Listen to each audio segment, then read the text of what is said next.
So we're going to look at another natural feature around Daejeon. It's actually another mountain, but in this case it's a mountain forest. This is Jangtaesan, a name I will probably mispronounce. I pronounce several different ways throughout this video and the next one.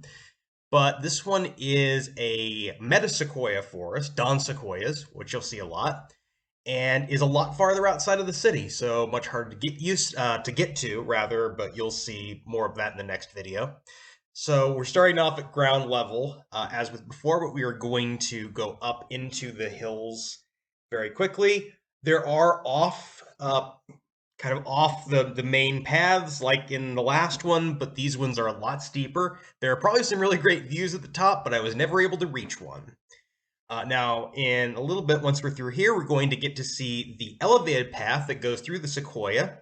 It is pretty interesting. If we just take a minute here, we should be going there. And there we go.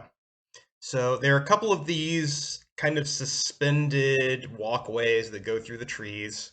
It's maybe a few stories above the ground. I'm not exactly sure. There aren't a lot of people here today. I will say it takes about an hour and a half to get here. So the crowds aren't nearly as bad. A lot of people do come out here to camp, and I believe there's even a hotel or two out here. But if we keep going, we're going to get to an observation tower shortly, where we will get to see an overview of the mountain and the area around it. It's extraordinarily lush. I will say I like this a lot more than San. It's just a shame it does take an hour and a half minimum, except in my case where it was more like 3. But I suppose if it were closer to the city, there'd be tons of people here, and it wouldn't be anywhere nearly as interesting.